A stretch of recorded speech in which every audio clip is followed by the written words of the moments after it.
kung agwapohon wala kayod ka-eskwela. Kay wala siya'y trabaho, wala sa mag-aasawa. Nakahukom, malimparad na lang siya. Milarga sa Manila siya milarga, gamay putos lang ang dala. Sa Manila is wakil ang Pinoy alang niya. Kay subban liwanit ang iyang sistema. Hina siya trabaho nga illegal ginagawa.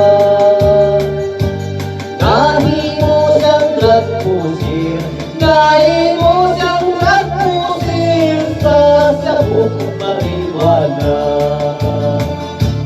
Nalakpan si Istong natikno na disgrasya.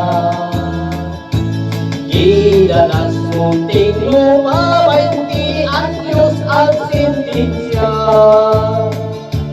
Dito sa bilangguan sa sulod sa iyang sila.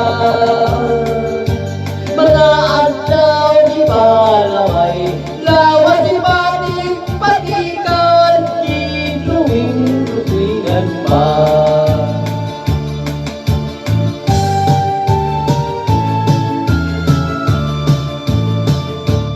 Pag-uli na ni Istong daw aton ang itsura.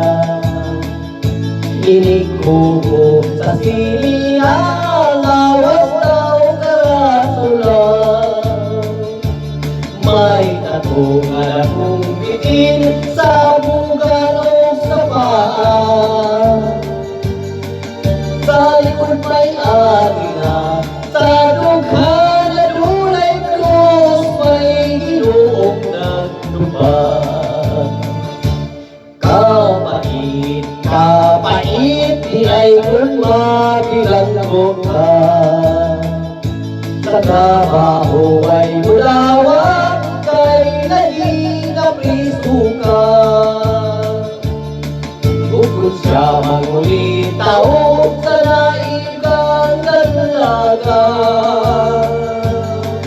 Is na mulitaw siya, kung makita ang tato sa kalawasan niya. Si Istong sa istorya, nagkaroon na siya sa bukid ng Ilosana. Shout out! So, supporters and followers and viewers, I love you all.